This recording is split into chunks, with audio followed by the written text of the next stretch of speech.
Right. Welcome, everybody. Bienvenidos, finally, for this amazing panel that we're going to have this evening. Again, I apologize for the delay, but it is my honor to welcome you all to UCEA's third presidential lecture series. We began this initiative to give UCEA presidents an opportunity to bring topics and issues that they feel are important for the field to grapple with. And to hear from different voices within the field on those topics and issues.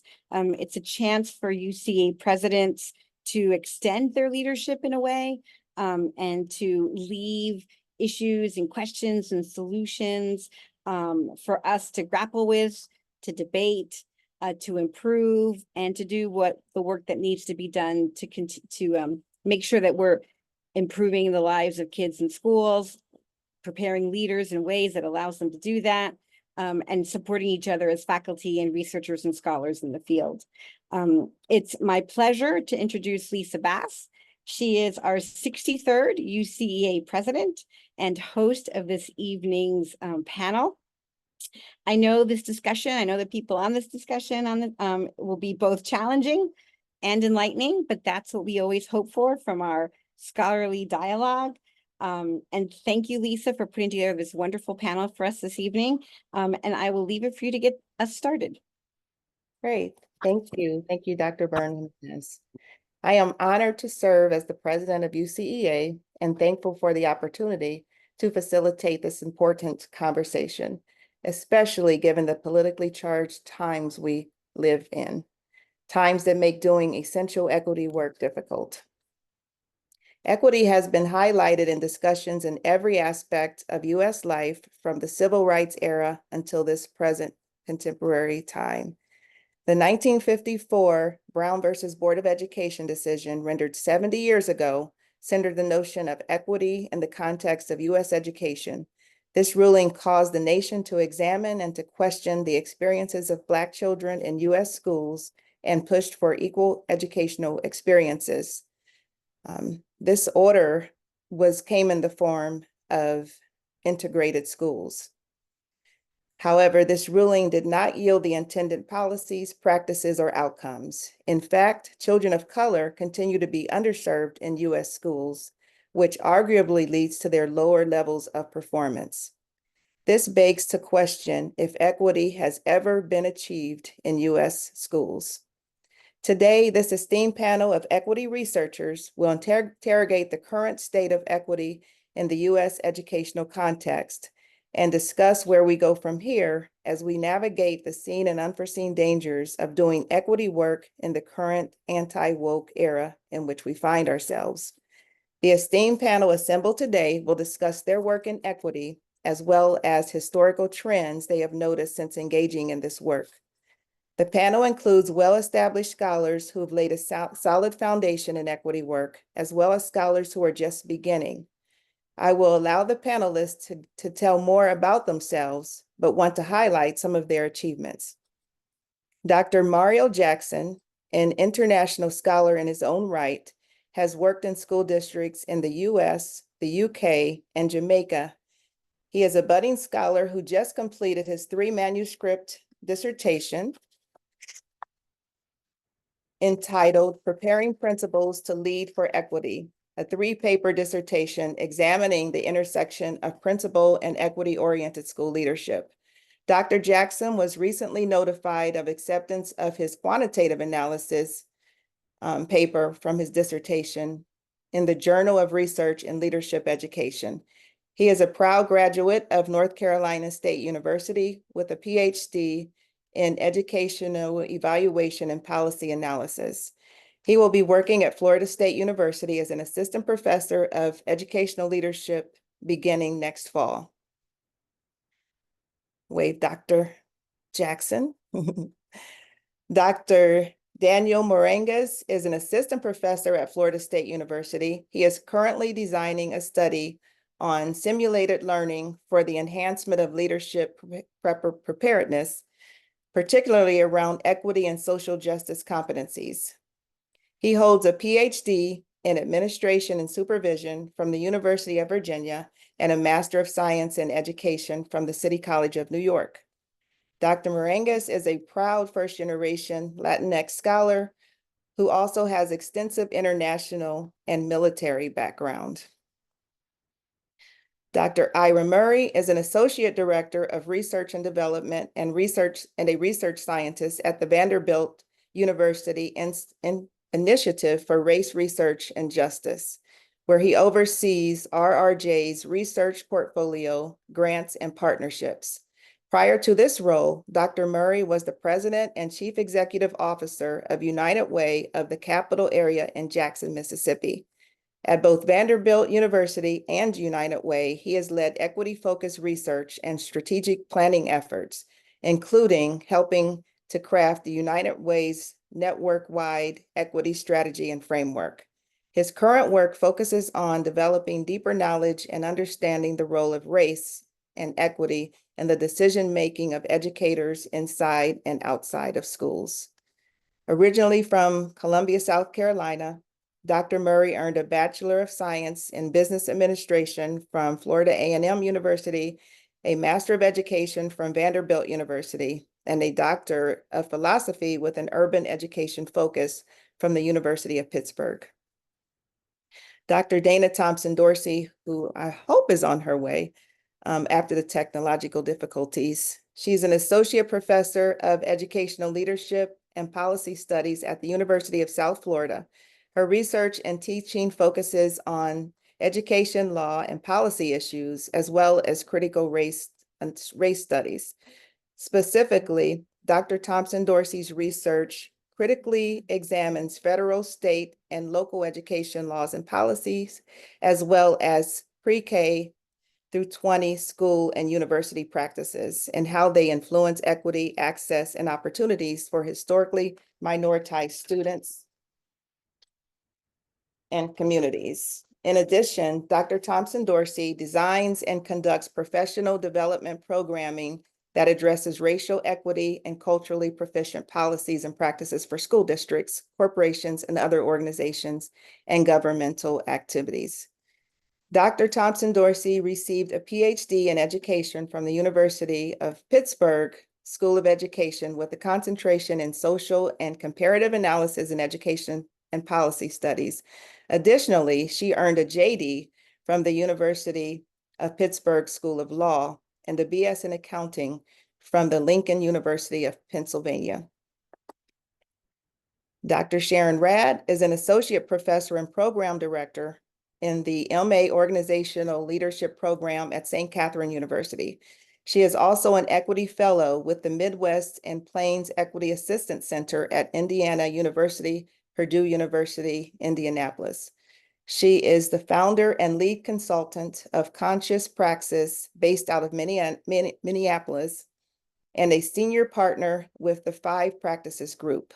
With 20 plus years of experience in public education as a school administrator, professional development facilitator, and school social worker, Radd holds a BA in liberal arts from UW River Falls, a BS in social work, and an MS in educational leadership from Minnesota State Mankato, and she earned an EDD in educational leadership from the University of St. Thomas. Radd was a 2006 Bush Leadership Fellow, and she received the 2010 Best Dissertation Award from the Leadership for Social Justice Special Interest Group of the American Educational Research Association. Finally, she is co-author of the book, 5 Practices for Equity-Focused School Leadership, with Mark Gooden, who I will announce or discuss next, Gretchen Jenneret, and George Steele Harris. Dr. Mark Anthony Gooden is the Christian Johnson Endeavor Professor in Education, Leadership, and Director of the Endeavor Anti-Racist and Restorative Leadership Initiative, early, in the Department of Organization and Leadership at Teachers College, Columbia University. He is a past president of UCEA. Dr. Gooden's research focuses broadly on culturally responsive school leadership with special interests in the principalship, anti-racist leadership, urban educational leadership, and legal issues in education. Mark is the 2017 recipient of the UCEA J.D. Scribner Mentoring Award and the 2021 recipient of the UCEA Master Professor Award for distinguished service in teaching, curriculum development, and student mentoring. His research has appeared in a range of outlets. His groundbreaking publication on culturally relevant leadership changed how we look at leadership in culturally diverse environments, and his book, 5 Practices for Equity-Focused School Leadership.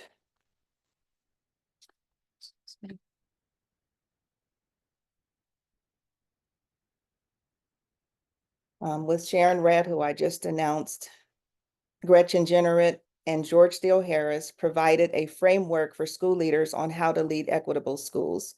Dr. Gooden received a bachelor's degree in mathematics from Albany State University, a master's degree in mathematics education from The Ohio State University, a second master's degree from Ohio State in education policy and leadership, and a doctorate in ed administration and higher education administration with a double cognate in law and quantitative statistics, also from Ohio State. So that is a mouthful, just to let you guys know the high qualifications of the panel that is here with us today. So glad to see you, Dr. Thompson-Dorsey. I was reading, so I didn't see you pop on. Yay. So we'll go ahead and get started with our questions. First question, and you guys can popcorn it and answer as you feel moved to answer the questions. Talk briefly about your work in equity research and some of the important lessons or takeaways you have learned.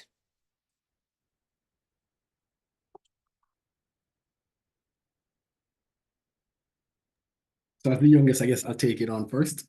Okay. So my research centers, one strand of my research centers are on principal preparation and how principal preparation programs are engaged in practices geared towards preparing school leaders for equity and social justice. And I guess two of the big takeaways from this research tend to be: one, there's a need to move away from relegating discussions about equity and diversity to a singular social justice course and taking a more interwoven approach to incorporating these discussions throughout candidates' entire coursework and training. The second part, and again, this is one of the important findings from my first dissertation study, is the, I guess, predominant focus on curriculum and pedagogical practices across the principal preparation literature, which ignores the other elements of principal preparation, for example, admission, the internship, as well as faculty, among others. So there's a need for preparation programs to take a more holistic approach to addressing equity, with that first commitment to equity at that program level, but also considering who's gaining access, especially if we're thinking about diversifying the principal pipeline so that our school leaders can be more representative of the student population that they serve. Great, thank you. And that also gives a message to the students of how important the issue of equity in schools is. Anyone else? Can you repeat the question? Yes, talk briefly about your work in equity or equity research and some of the important lessons or takeaways that you've learned.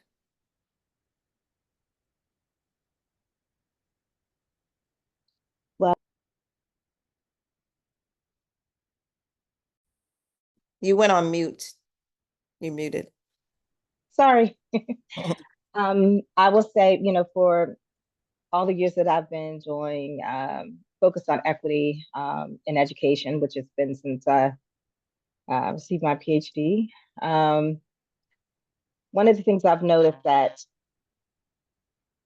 everyone is not equity minded.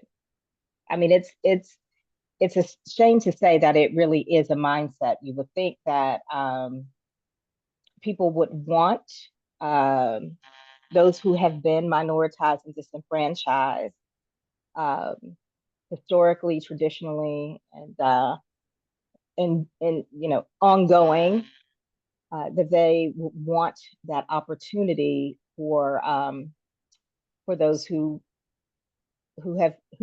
fall behind because of history, because of such things as white supremacy and patriarchy. But even when you present disparities, whether you're talking about special education, discipline, um, graduation rates, school segregation or resegregation. Uh, there's there's something where people just think you're accusing them of doing something wrong. And so because they feel attacked or they feel that it is not their problem, they don't want to address it. And so I think it's important for people to understand, and this is where I think part of the problem comes in right now, to understand history, to understand what it means to, equity versus equality, what it means to not have a handout, or the real meaning of affirmative action, an opportunity, or the opportunity gap versus achievement gap. There is a real need for people to understand that, but there's also a need for people to open up and listen. And so I think that is probably one of the biggest challenges there are, and especially now, since you have some voices out there, leaders, not just building or district leaders, but political leaders who are saying that anything related to equity or diversity, equity, and inclusion is wrong. It's unfair. It's some type of handout where someone else suffers. So it's an uphill battle, but I think it's worth fighting. Yeah, thank you for that, Dana. If I could just, I think, build on a couple of points, and I'll be brief because I would love to hear from the other esteemed panelists. You putting it back, or sort of returning it to what you started with, Lisa, just this conversation about Brown versus Board of Education and where it is today. I think you use really direct language, and I want us to recognize that, yes, we are celebrating the 70th anniversary of Brown versus Board of Education, but we should use directed language so that people understand the thread between 1954 and where we are today. So, for example, 2 points you made. One was a purpose of Brown versus Board of Education, which we all say over and over, that sometimes people, I think, don't capture what that means. To, certainly it was to desegregate public schools. I'll say that that's one point. And then another related point was that was sort of purpose for equalizing educational opportunity. Arguably, we can say that Brown was unable to reach those goals. So Brown failed, right? So desegregating schools wasn't just about putting, Black and brown kids next to white kids. It was about equalizing educational opportunity. That was, in my opinion, a definition of equity. So it's really interesting that we'll have some of the same people saying we want to celebrate Brown versus Board of Education this year, yet they'll say, oh, but we don't want to do equity. And I think it not only does it it doesn't align well, it actually doesn't make sense. And I think because of that approach, we find that we can't do things in a way that supports Black and brown kids without feeling guilty or being accused of doing something like attacking white kids. So I'll refer to it a little bit. And I know Dana is familiar with it as well. But if we think about the affirmative action case from last year that essentially said, okay, you can't use race as a factor at Harvard and University of North Carolina at Chapel Hill. Well, they quote Brown versus Board of Education, and they quote it extensively. And they do it in such a way so they almost make it sound like Brown was successful, and we are actually deciding this based on how Brown was successful. What the problem is, the challenge is, again, this idea of how they frame it. And so the last point I'll make, and I'll come back to, and this reminds me a lot of Alan Friedman's take on these different perspectives. He talks about the perspective of victim, right? And so with Black folks being couched as victims of inequities, right? It's kind of this thing that there's also the perpetrator. So the perpetrator frames the desegregation law, and in a sense, around there has to be somebody who does something bad, somebody who has to do some kind of overt act, and penalize somebody before we can actually have a case. But that never gets to the inequities. It just gets to their individuals who are bad within the system. But the system by itself, overall, status quo, it works. And then the last point that Friedman doesn't talk about, which I've started to talk a lot more in my work, is this concept of the innocence. And so we saw that in the Bakke case. We saw that framed in the Milliken versus Bradley case. And it's this idea that there are innocent people, mostly white folks in terms of how they've written it in the case law, that really have nothing to do with desegregated schools because they have worked hard to get access to good schools, and they more often than not live in the suburbs. So they can't help us desegregate the schools and even do any kind of racial balancing, if you will. So those folks are taken out of the equation. So that was the case in the Milliken versus Bradley. So I'll stop there, hoping folks can build on some of those points.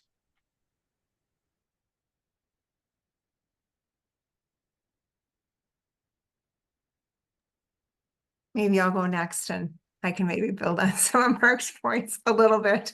But also, what I've seen, as Lisa, as you shared, Dr. Bass, I was in public education for 23 years before I came into the professoriate. And so I was in the system working on change and now studying change and working with school districts. And to really sort of pick up on something that Mark was talking about, really thinking about how change needs to take place in systems, and that these systems were designed to get the outcomes they do. They're designed as white supremacist systems, and they're incredibly resistant to change.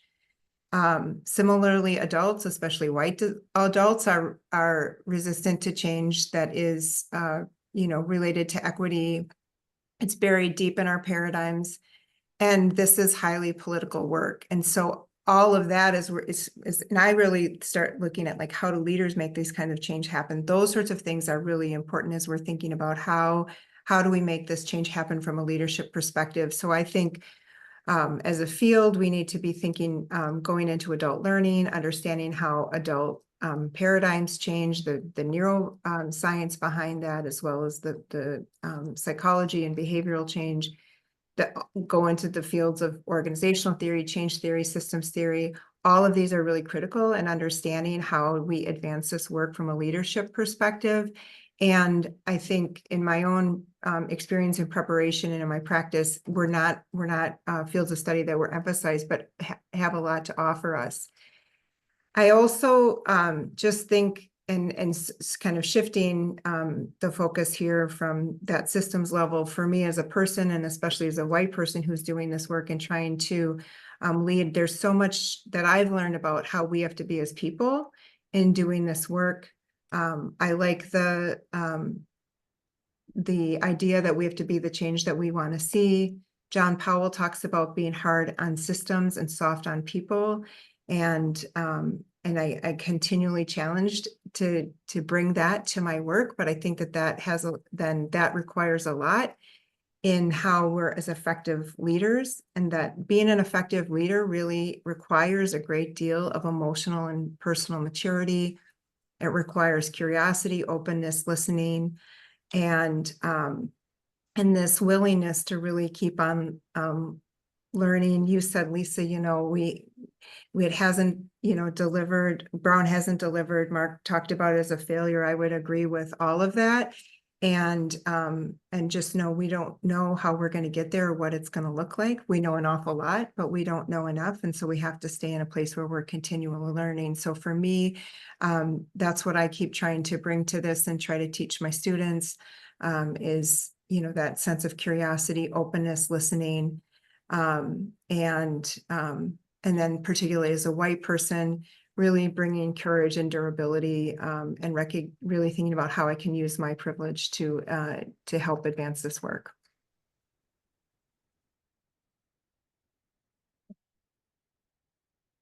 Dr. Murray, go for it. Oh yeah, I appreciate it. So yeah, I mean, I agree with everything that's been said. I think these points have really kind of done a great job of building on each other. My research background largely has been working with young people and working in outside of school spaces, and working on issues of education from that standpoint. So I'll make a few comments from that perspective. In my work with youth, particularly youth in activism programs, after school programs, when we think about equity, it really boils down in large part to three different areas that I found in my work. By no means is this list exhaustive, but it's just what I found in my own research. And largely it boiled down to power, resources, and opportunities.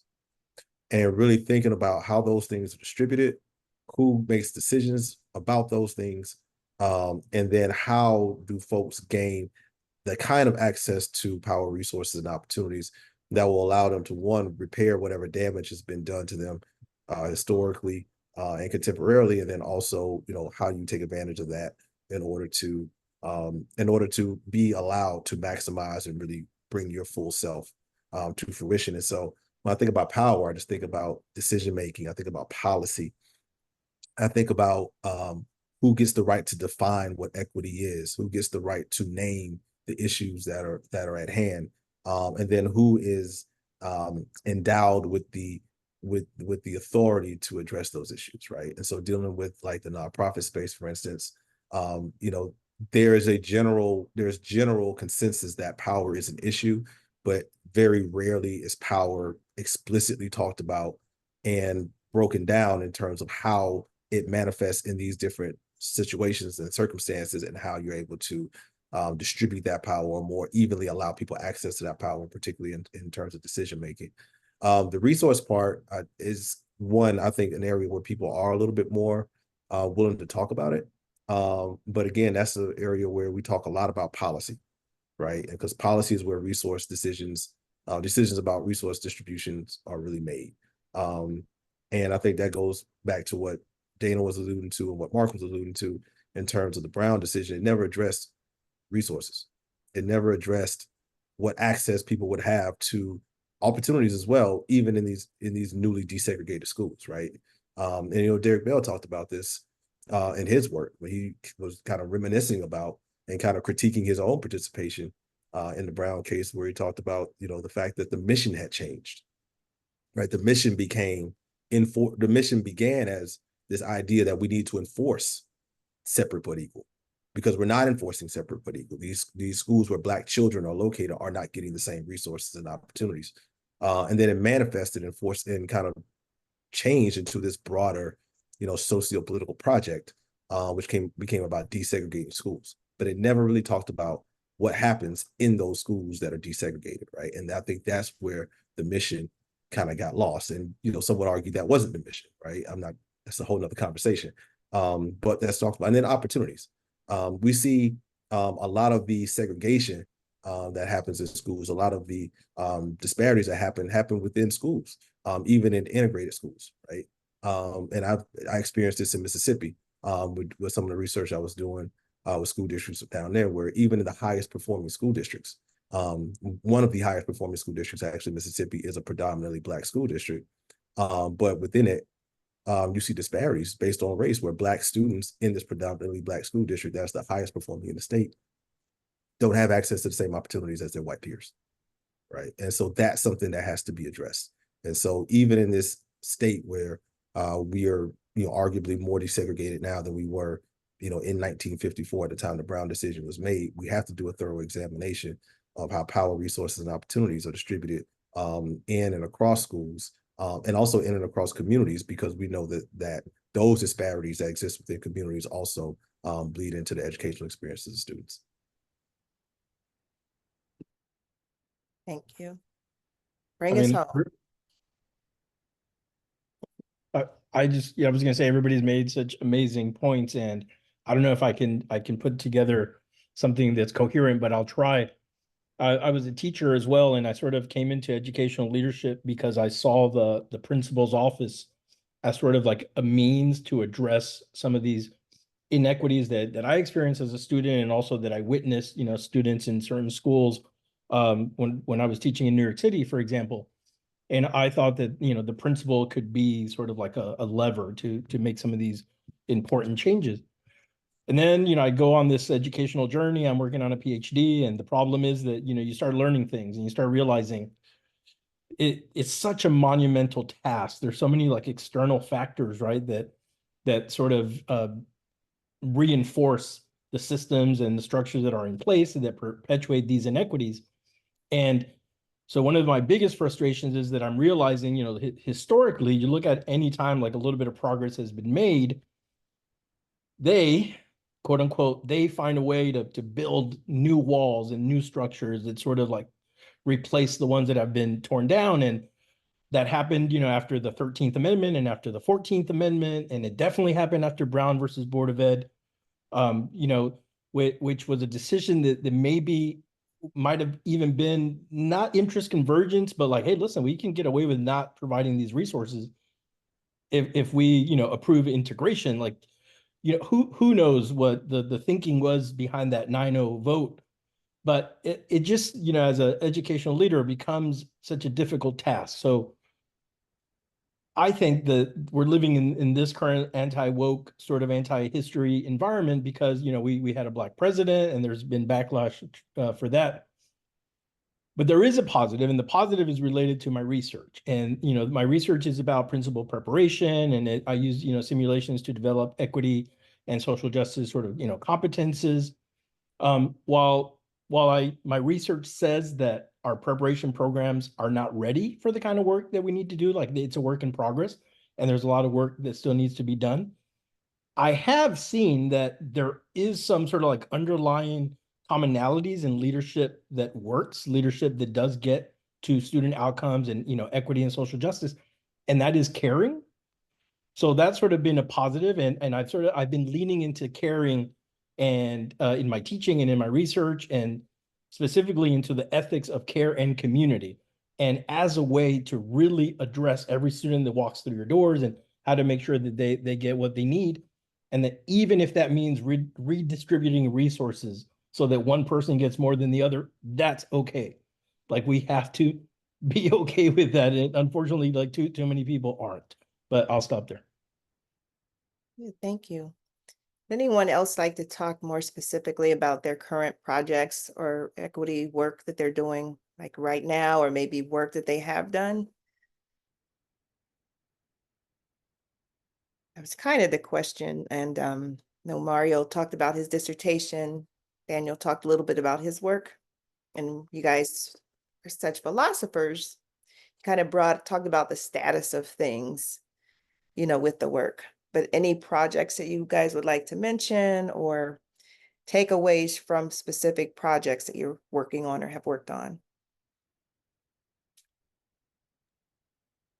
Well, working on a specific project right now that a few people on this call are involved in as well.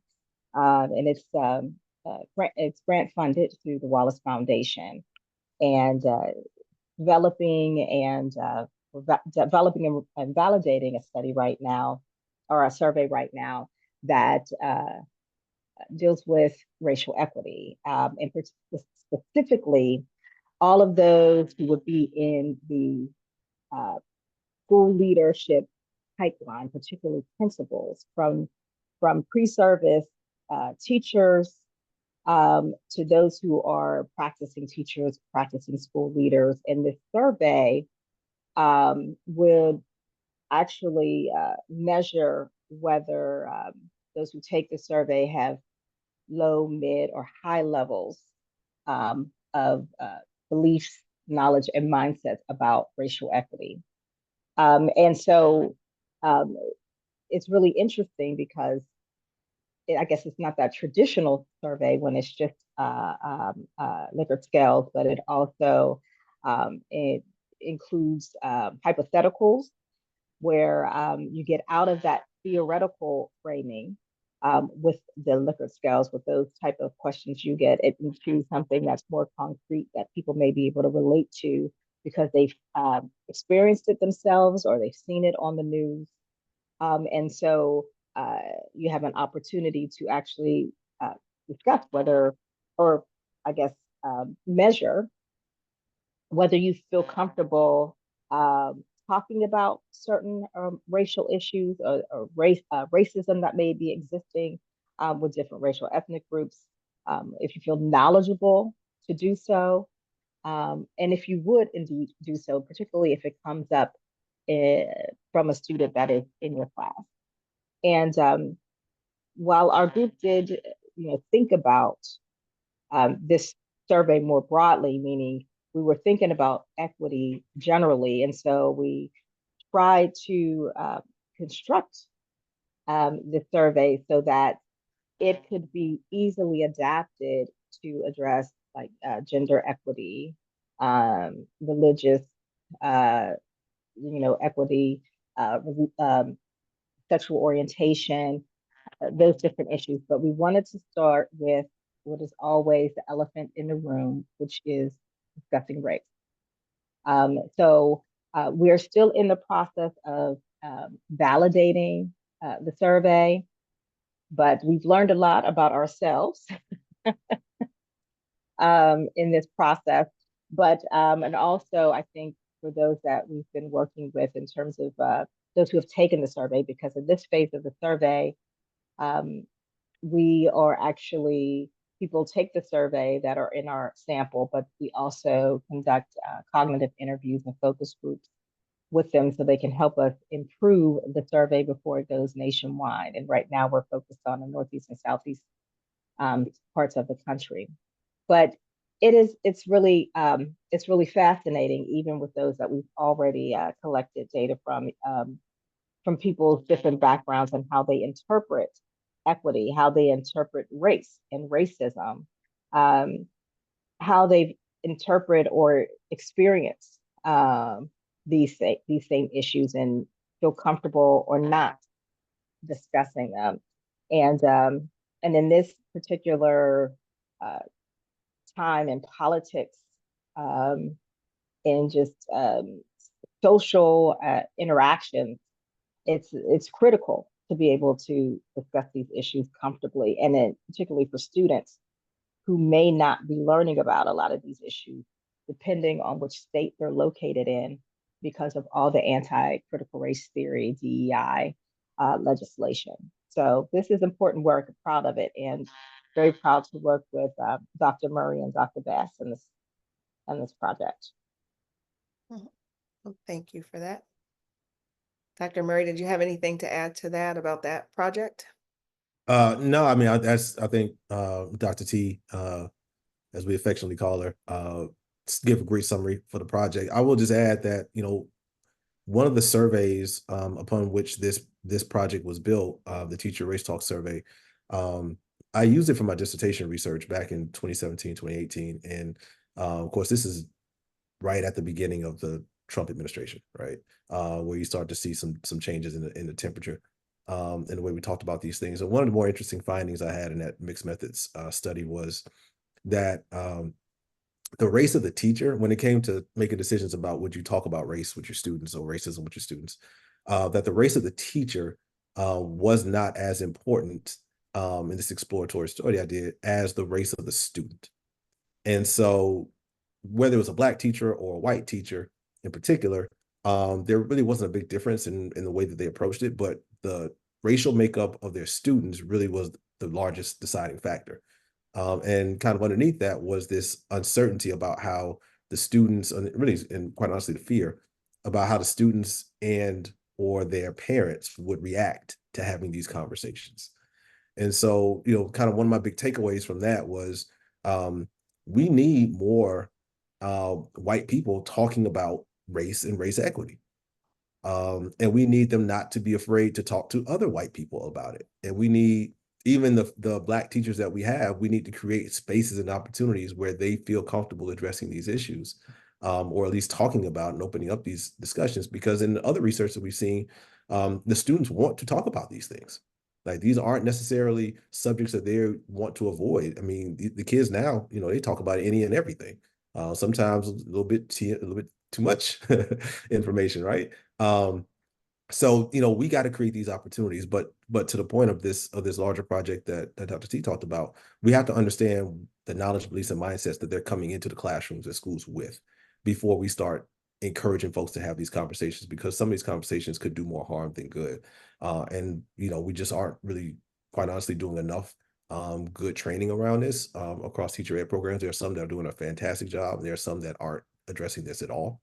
And we need to find a way to make this normalized in teacher education and in principal training so that we create spaces and opportunities for these conversations to happen and people aren't afraid to engage them.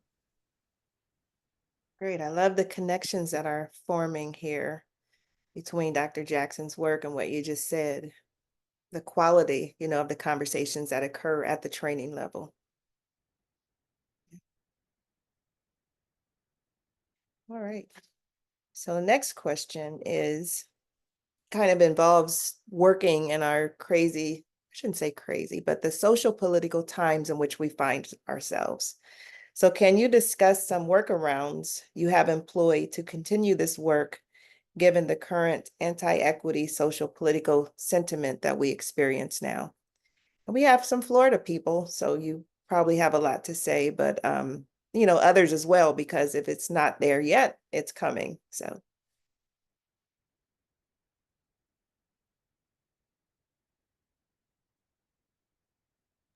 I and don't I'll mind. add to that while you guys are thinking. Discuss the balance or tension between calling it something else, because that is a workaround that I've heard discussed, but we won't call it equity. We'll just call it something else, like inclusion or something else warm and fuzzy. We won't call it equity though, because they don't like that word, but we'll still do the work. So discuss the tension between calling it something else or fighting for the right to do equity work. Real quick, I'll just share a couple things. I've been very proud to say that my work hasn't changed in this environment. I've had the support in the department, in the college, in the university to continue doing what I'm doing. There are concerns that when we're trying to access like resources from granting, organizations, that they might fear giving us money, funding us because we wouldn't be able to do the work. So I have removed anti-racism from like titles, for example, but I haven't changed my research questions or my protocols. The work is still the same. My outcomes, my purpose is all still the same. I do use equity and social justice. That's like a non. I won't even consider removing that because that's just the heart of the work. But I have played around with using anti-racism and not using it. But also in this might, if this recording gets a lot of views, this might change. But our program, the principal preparation, we have our state standards, and we're going through the process of writing a companion. We call it JDIRE, just equity, and diversity, inclusion, social justice, anti-racism, a companion JDIRE standard that is our graduate profile. So, we're very aggressive. We're trying to take, the standards like it as far as they can go. The state standard is the basement, but our standards are really our graduate profile. So the work is happening. Now that document is not going to be like outward facing. We're not going to like publish that or make any noise around it. But our students, when they apply, when we accept them, and when we teach them, they know that those are our goals, those are our commitments, and so far we're able to do the work. Thank you.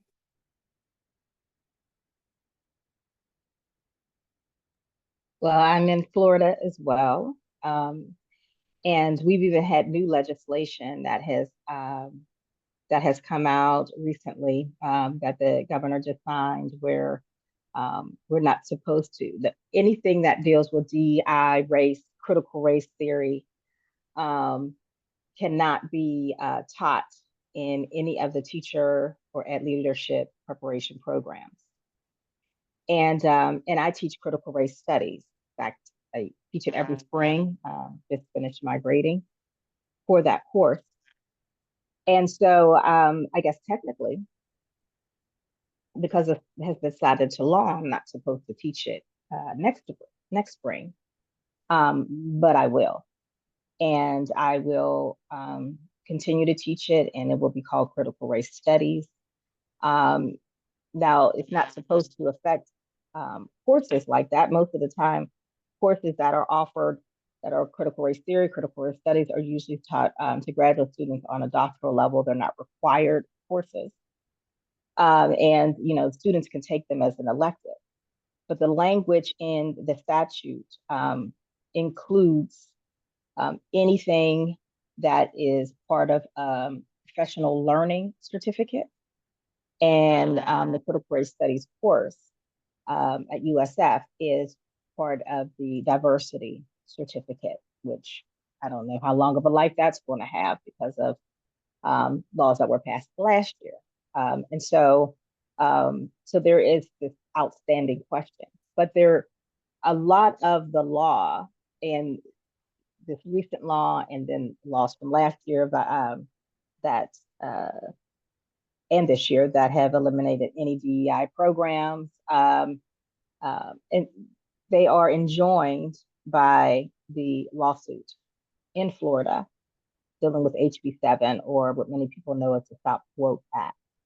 But that doesn't stop the legislature and the governor from trying to bypass the fact that the law is under preliminary injunction until either the 11th Circuit, who will hear oral arguments about a month from now, lifts that preliminary injunction and reverses the district court's decision, or the merits of the actual case, which will be where the court will decide the constitutionality of the Stop Woke Act.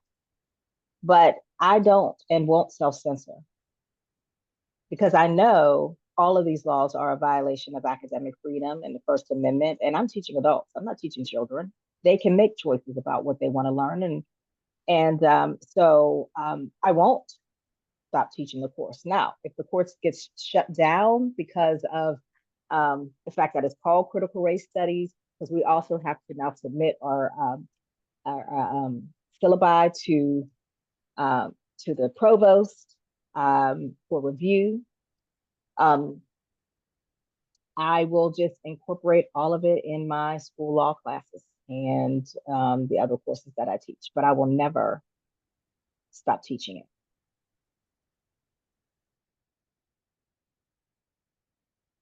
Right, well said. Yeah, if I can add on to Dana's point, I think I went to a couple of conferences last summer in the National Association of Elementary School Principals. We were having that same conversation about whether we use equity or, how do we continue to do the work. And then it was very different when I went to almost called the National Staff Development Council, but they have a new name now, Learning Forward. And it was very different because they were saying, no, we're not going to use equity. But we want to continue doing the work. So different people end up in different places. I certainly think naming is important. I think if we don't have equity in the conversation or some focus on really addressing what Iris was saying earlier, really, power dynamics, resources. I mean, the things of inequities in schools, you can say, okay, we're not going to talk about equity, but we know that there's uneven distribution of resources. We know that there are disparities. We know that we still have segregation, and for a lot of Black folks, segregation would be fine if the resources were equal. Well, however, as it currently stands in America, there's a high correlation between your race and socioeconomic status and the resources you get. I mean, we have that built into the property taxes, right? So when you read, once again, the latest case from Supreme Court talking about using race-conscious approaches, I mean, they're speaking about equity. They're speaking about Brown versus Board of Education in a very different light than how we're speaking about it. If you go and look at how Clarence Thomas is talking about it, they're saying like Brown versus Board was a success. We have equity now. We have and it's so crazy to say. You can read the way, which world are they living in? Because they're not giving any examples of the inequities that we're seeing. They're not giving any examples of how segregation has happened. So I want to just make a quick point. We saw this happen in the parents involved case in 2007. What the Supreme Court essentially said then was, okay, you cannot really go in spaces and get rid of, well, they were focusing on the thing they always see, which is desegregation. They were saying, okay, you can't go in and desegregate schools unless you have had de jure segregation. unless that school has been accused and legally found guilty of desert. Otherwise, if it's just de facto, it's all right. We don't mess with that. That's not illegal. Inequity it's not illegal. So I think we have to flip the conversation and then really start to talk very differently about this, because the law is not going to come to our defense in trying to say we're going to really change what's happening there. They're essentially going to say, no, we have a colorblind constitution from the conservative court that's there right now, and it's fine. Everything's, it's working fine. We just have to get rid of all these folks who are trying to take resources from people who want to go to Harvard, who have been, really unfairly positioned by these other folks who are not deserving. So again, I always go back to that couching of how we have this feeling that some folks are taking some things that don't belong to them. And the last thing I'll say, I would really love for what Dana is saying, for us to expand that conversation with K-12 educators and say, look, according to what we're looking at in terms of state laws, there's some paradoxes, right? We're saying, oh, you can't teach diverse authors. You can't teach those. Oh, but then in the curriculum, it says right there, you can teach you should teach diverse authors with examples.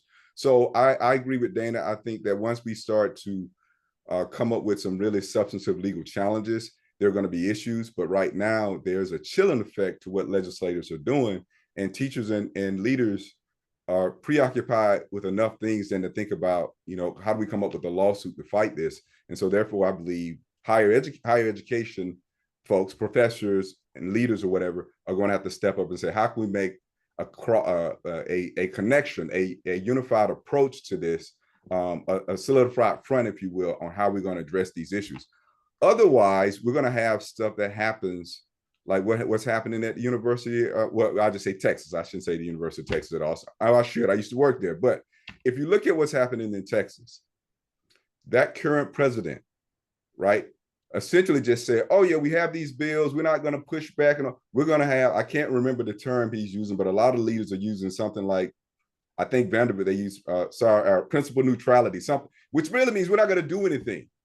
We're going to let the status quo play out and see what happens. So Hartselle did the same thing at Texas. But if you look back at that, they've had folks reach in and say, your Division of Diversity and Community Engagement, first they changed the name. They took out diversity. And then they said, we're getting rid of it completely. The fallout of that is there are a lot of people of color who are without jobs. Obviously, some of those folks have been reorganized. I mean, I would say have gotten jobs within the institution. I don't know the numbers. I'm not, but I know of a few folks who don't have jobs anymore. And all of that is a result of a leader who just said, we're just going to kind of do the status quo thing and not say anything. And that's higher education where there's more protection. So what would you imagine is happening to folks in the K-12 setting? And I want to give it to the story of folks like James Whitfield, who's a Black principal in Texas, who actually ended up being let go because he was accused multiple years ago, before all the woke stuff came out, of using institutional racism. And then they found out about it years later and said, we're going to really not renew your contract. And so I think that folks like James and K-12 educators are particularly vulnerable in ways that we are not in the academy.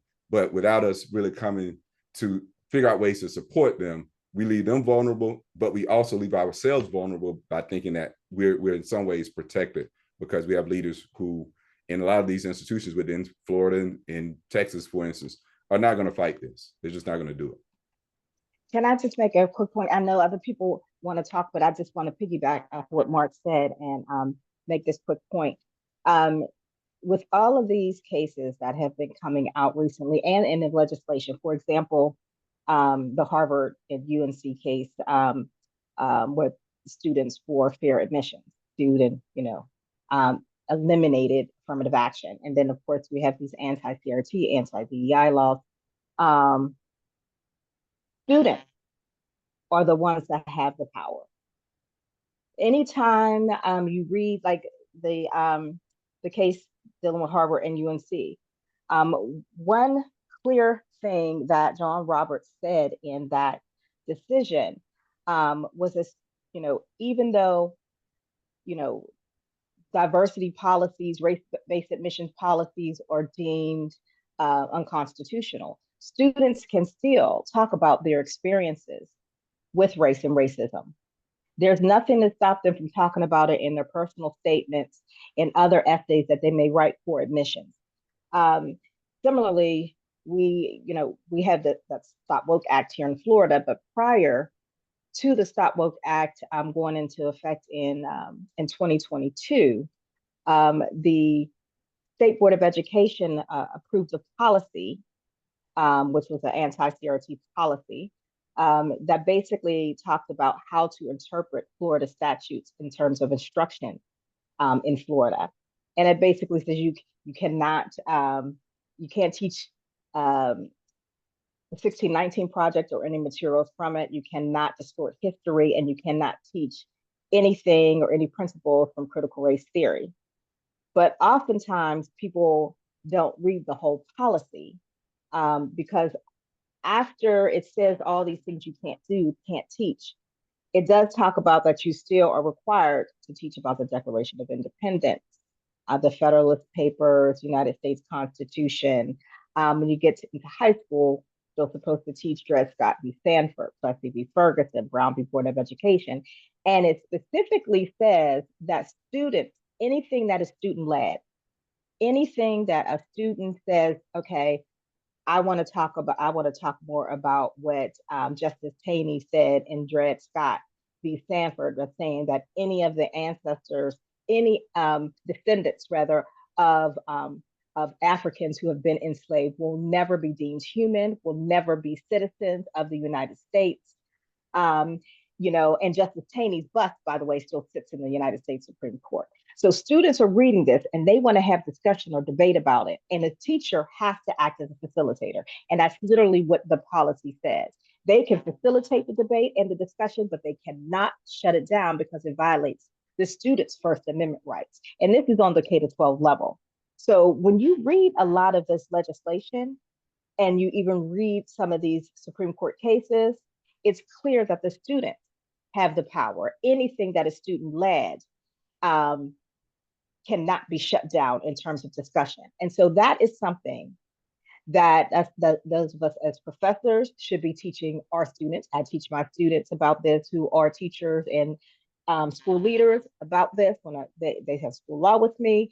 And this is also something we should be teaching who are parents in the community as well, who don't know what to do and feel helpless about this, but angry about it, that, this is the time where their students should be speaking up, should be asking questions, should want to dig deeper into some of the Constitution and, the 3/5 compromise. And, even though it was erased, it still existed. Same with the Declaration of Independence, in which those who built the country, those enslaved and indentured servants as well, would not be even considered men, human. So students have the power, and that's who we should encourage to speak up. Thank you for that. Thank you for that. We have a couple of questions from the audience I want to engage here. How can we define and understand inequities in today's society from a humanistic point of view when changes are needed, while some people remain resistant and others become resilient during the process?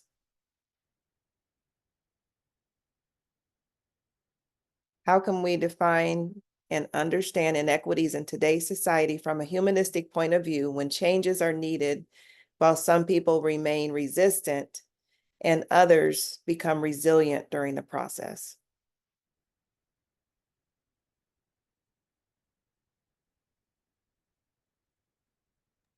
I can go. That's a big question, Deetra.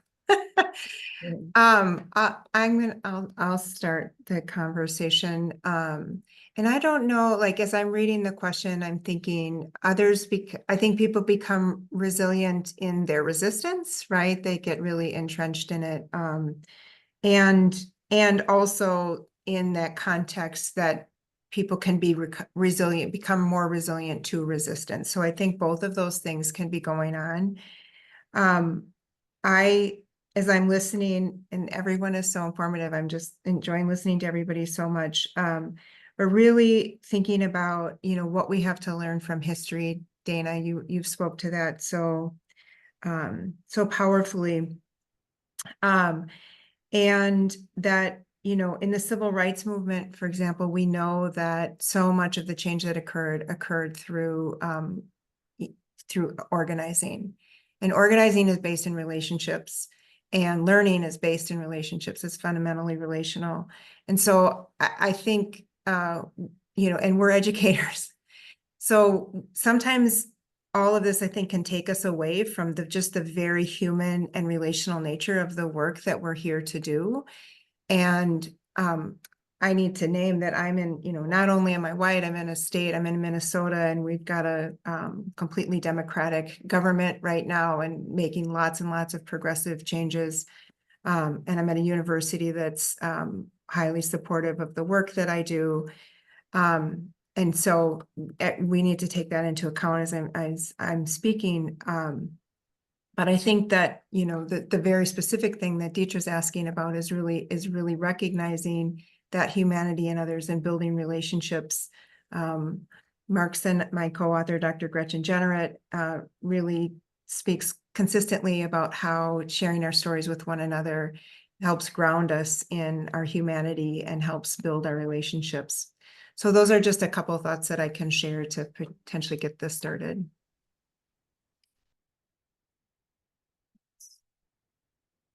So hard not to answer the questions. I'm leaving it up to you all. All right. Yeah, I just want to say, if you don't think of them as other people's kids, then hey, we might do something, right? Then moving on along to the next question. Addressing the infamous elephant in the room, race.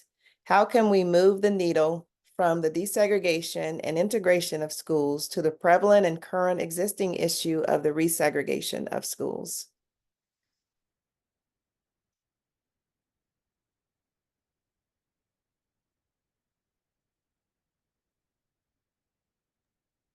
I will say this, that so we haven't even moved the needle from desegregation to integration. Desegregation is the legal term of ending segregation, right? And segregation, as Mark pointed out, is de jure segregation when you're segregated by law and or policy.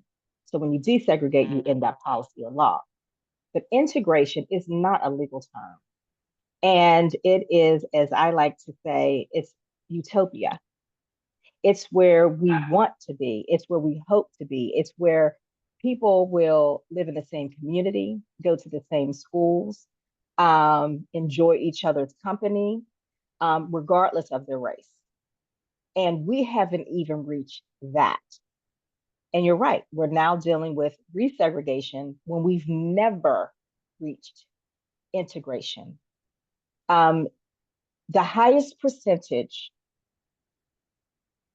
of Black students going to school with white students, where there was actually, I guess, real desegregation, which was around 43%. You had like not that 50-50, but you had about 43% of Black students going to school with white students, was in 1988. And then it just went downhill from there. And, you know, as Mark was even saying, there's certain legal cases that came out. You had Milliken v. Bradley, you had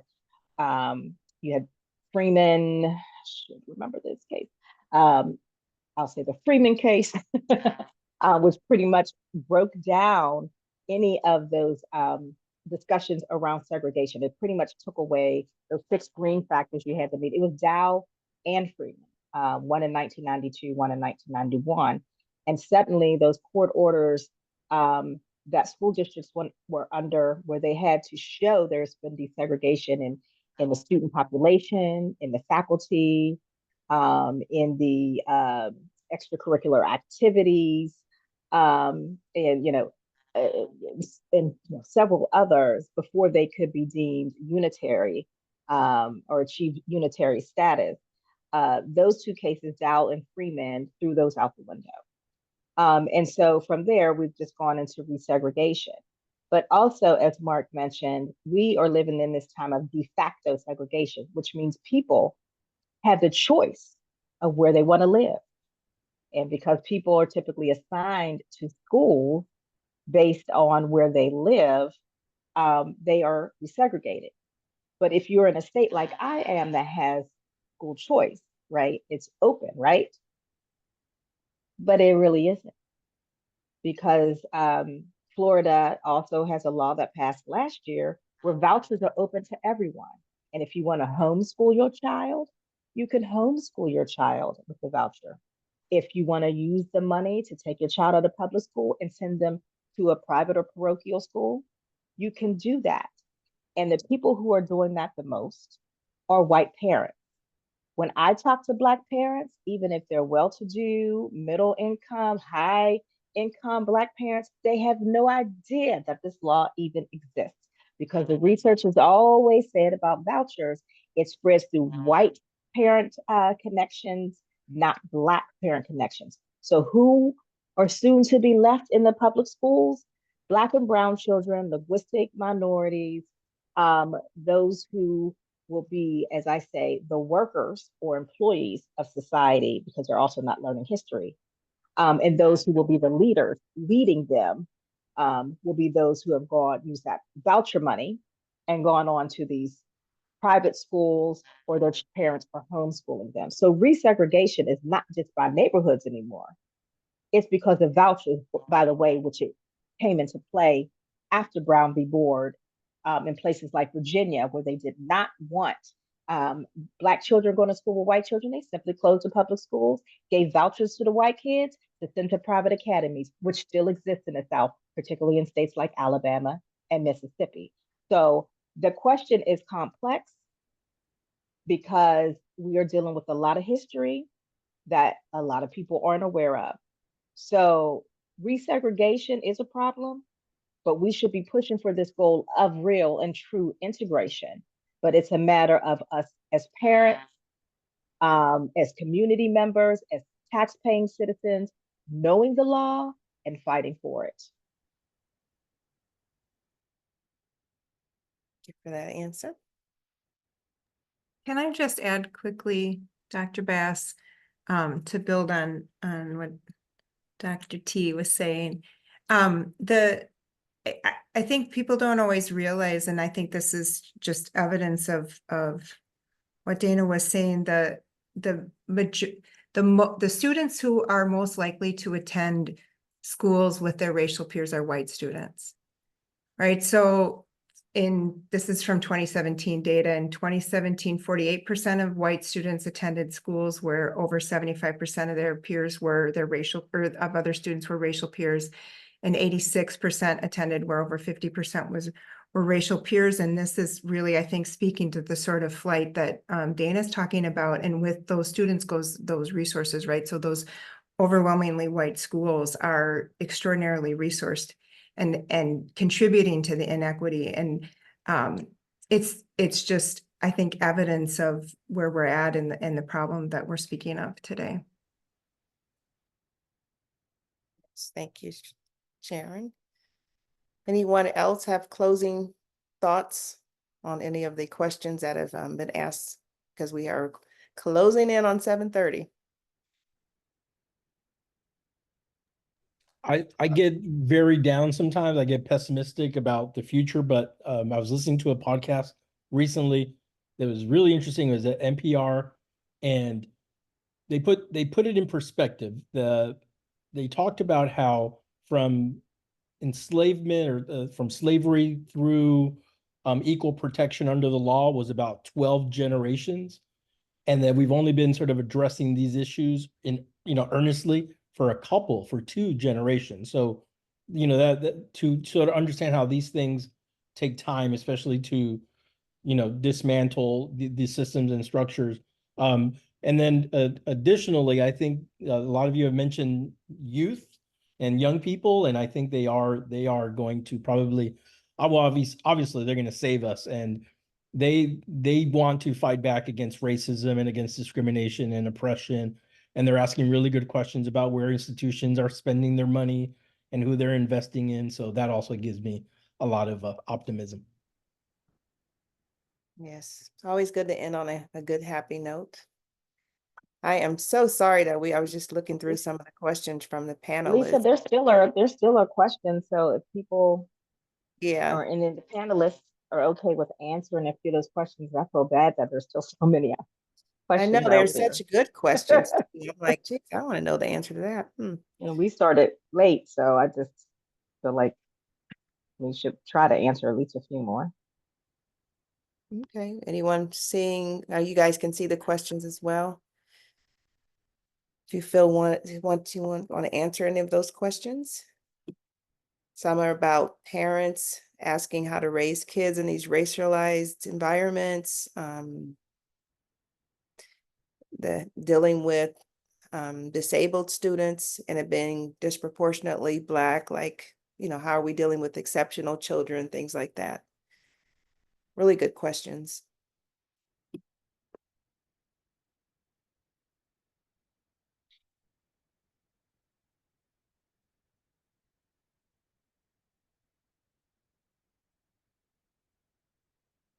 On responsibility of empowering K-12 colleagues and parents and school boards and communities, because we all need to work together.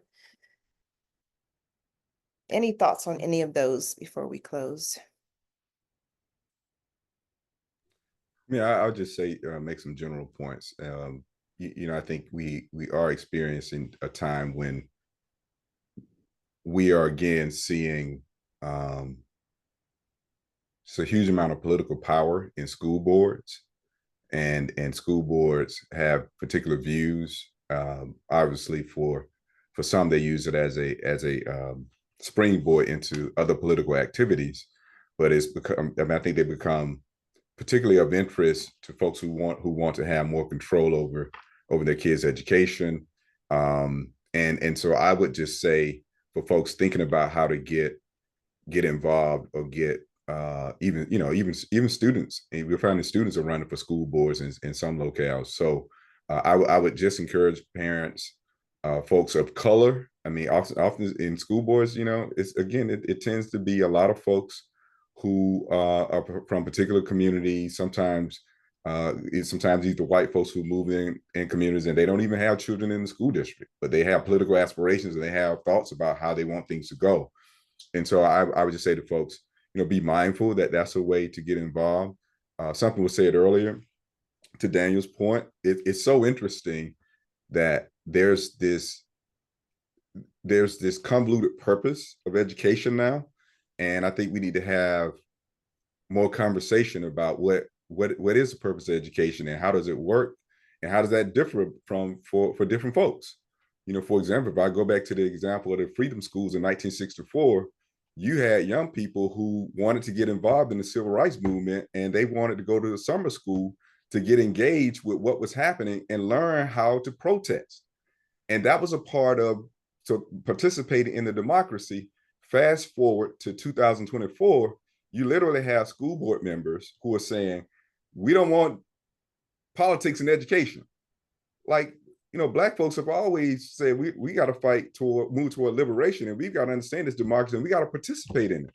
So we got to be educated. Even if you go back to Thomas Jefferson, and there are all kinds of issues with Thomas TJ, if y'all want to call him that. Even he was saying, if we're going to educate, white men to participate in the democracy, we got to have some kind of process where they can get access to learning. Not Black folks, not women at that time, but I'm just saying that has become convoluted. And so we don't have a number of folks who are able to participate in those conversations broadly. So I'm just trying to kind of hit on a couple of those points. And if I can leave with a different kind of hope today, my colleague Sonia Horsford has asked this question so eloquently. It's like integration for whom? Like when we fight for integration, and when you're reading through some of these law cases and some of these law reviews, I mean, people have in multiple ways and multiple times raised the question, like, who does it benefit? I mean, if you go back and read what Stokely Carmichael said about integration, and it wasn't something he saw that was going to be immediately beneficial for Black people. So we've got to start to raise those kinds of questions about who's really benefiting if we're going to follow the dream of the integrationists at this point in history. And I'm not saying we shouldn't do that, but I'm just saying who's going to benefit. It's the same thing as Dana said. If we're going to fight for desegregation, which really, folks are asking the question. The way desegregation was visited upon Black people, it was a heavier burden. When all the cases I read, and maybe somebody can show me differently, it almost always ended up being the Black kids who had to get on the bus to be on the bus the longest to go. Yeah, I mean, this is racism. This is a desegregation policy implemented in racist ways. So it was like, we're not going to inconvenience white people, but if you all want this access to, you got to go across town. And I just love what they said, brothers and sisters in Detroit say, at the Milliken versus Brown, we don't want to go to school with white people. We want the resources. We don't care about that. Give us the resources so we can build better schools. We don't want to be with white people. Be blunt, be clear. And so folks will have problems with that. People say, oh, that sounds rude.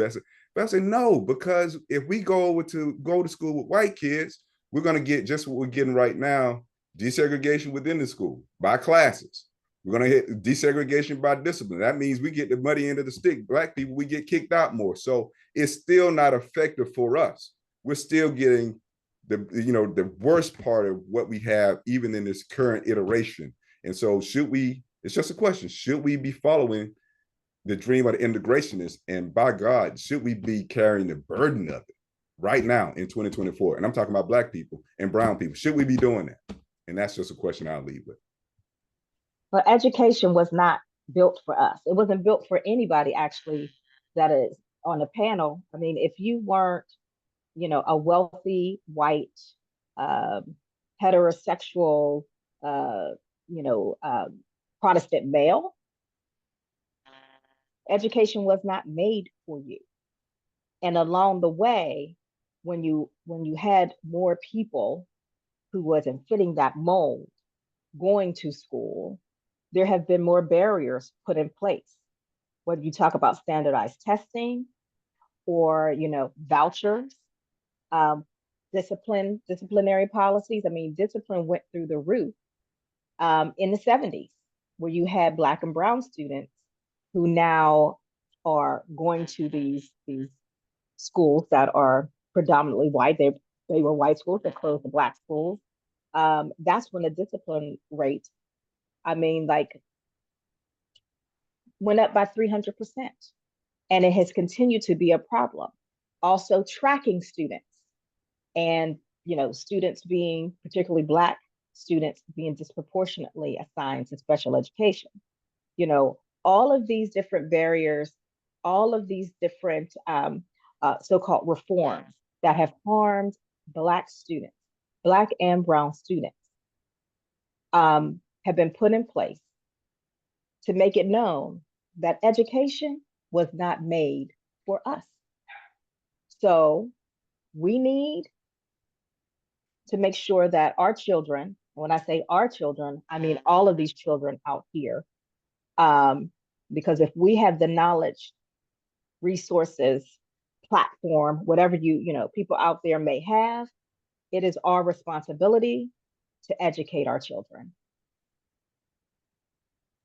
And just to add to that, I think there was a question in the chat that asks about whose responsibility it is. And I do believe that it's all of our responsibilities, and there's a but to it, which is members of the dominant group, they have some social capital that as a member of a disadvantaged group, I don't have, or some of us won't have. So I do believe it's an imperative for those individuals, those who are white, those who have that capital to navigate those spaces, to push those tough conversations. I remember reading an article by Diamond Carpet, and they spoke to the unstated burden for African-American professors to be the one discussing issues of race and racism. So we need to move beyond, I guess, expected marginalized individuals to be the sole advocate for equity and social justice and make it a holistic responsibility for everyone. So I guess those are my concluding thoughts.